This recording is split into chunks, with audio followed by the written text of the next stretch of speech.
their soulmate while on vacation. What happened? My earliest memories are of my mom looking down at me, shaking her head and calling me ugly. I've always had a plain-looking face with awful skin, and my mom never missed an opportunity to remind me that I would never get a boyfriend with skin like that. Even when I was a kid, she was 100% right. My dull skin had this heavy gray tone to it and my eye bags only set deeper as I aged. I've always gotten itchy eczema flares up on my face as well that my mom had been trying to cover up with makeup since I was a kid. My mom had broken me over the years, and even after I turned 18, I never talked back or stood up for myself. So, when she told me we were visiting her family in Finland for a month, she gave me no choice but to go. We had only been in Finland for a couple days before the tension burst. I had actually been feeling okay up until then because my skincare routine had been working better for some reason since we had arrived, but even on vacation my mom tore me down like it was her job. We were at a fancy brunch with my family. Everyone was talking and laughing but ignoring me since I didn't speak the language. My mom wanted to take group photos, and since my skin had been clearing up in Finland, I got up to pose next to my relatives. That's when my mom grabbed me by the elbow and whispered, "You're already ruining my trip.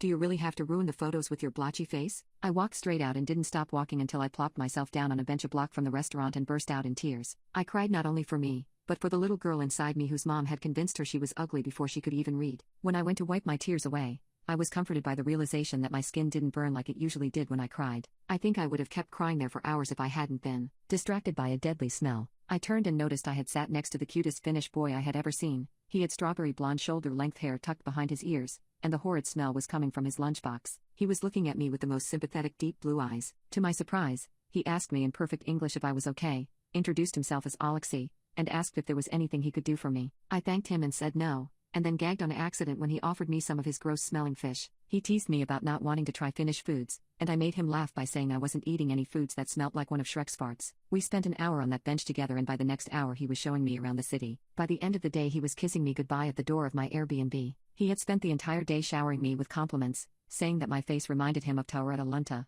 which he told me meant fresh snow in Finnish. He called me perfect over and over, and I had never had anyone compliment my face so honestly. When I got home that night, my mom ripped me a new one as soon as I walked in the door. Yet for the first time in my life, I didn't give a damn what she thought. I spent the rest of the trip with Alexei, silencing my mom's calls and ignoring her in general. One night after I got home, she said I was too ugly to prostitute so I must be whoring for free, and I surprised both of us by laughing in her face and walking away. How could I care about what that old hag had to say when Alexei was making me feel like the most special girl in the world? Every morning he said my face looked more heavenly than the day before, and it wasn't until a few weeks into my trip that I realized he was right. My skin was looking glossier by the day, and my eye bags were almost completely faded. Alexei took me to all his favorite restaurants and showed me the house he grew up in. One day he took me to the countryside and we made love in the grass on a picnic blanket. Afterward, he put wildflowers in my hair and stroked my face, asking me where I'd like to explore next. I was falling in love with him, and all of his sincere compliments drowned out the sound of my mom's name calling. By the end of my trip, I felt like a new person. My skin had done a complete 180,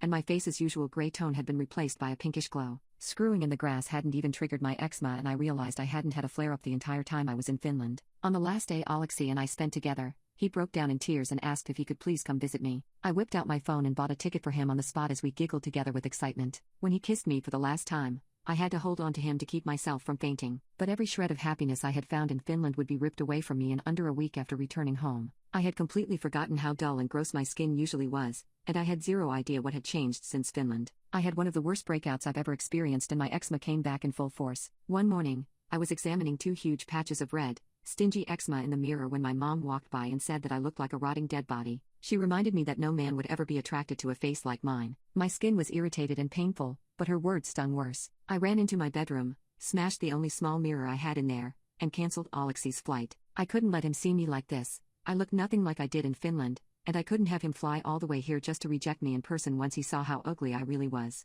Alexei pleaded with me to change my mind, but it hurt too much to talk to him, so I ghosted. My heart was broken, my skin was atrocious, and my mom despised me, but I was sick of being a victim, and ever since Finland I knew my skin could look better. So why the hell had I only had healthy skin in Finland? I was determined to find out, and after hours of research I finally solved the mystery. While I was watching a dermatologist's video on the effects of hard water, she demonstrated how to test your own home by filling a plastic water bottle up halfway and adding in a couple of drops of dish soap. If the soapy water does not bubble to the top after you shake it, your house has hard water. It turns out, my skincare products had never worked the right way because it was my house's water itself that had been damaging my skin. Apparently my skin had upgraded so quickly in Finland because they had some of the best tap water due to their superior pipe systems. Sure enough, My house failed the hard water test, but at least I finally knew what had been damaging my skin all along. I kept searching for solutions and eventually got a targeted ad for something called the Q-Urify Sink Filter. It was a tiny inexpensive filter that screwed right onto my sink and filtered out all my water's overproduction of magnesium and calcium that caused everything from acne